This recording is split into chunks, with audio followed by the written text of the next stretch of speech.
All right, so I'm doing a hub on 2012 Infinity, and I should have started taping this before I go. But anyways, you're gonna need a 14 millimeter, a 32, a 22, and a 17 long, and a short one. All right, break a bar, hammer, and get some screwdrivers and stuff. I got my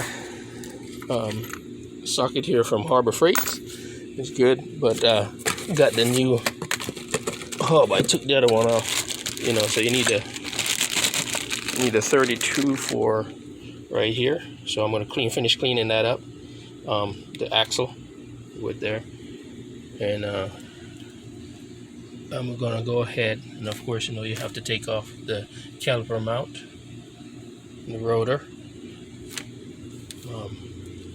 on there, and then I got the new hub here.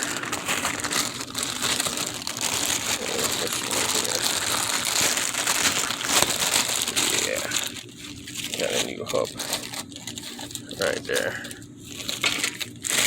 Get to the next one. Right there. And of course you got a dust shield right there.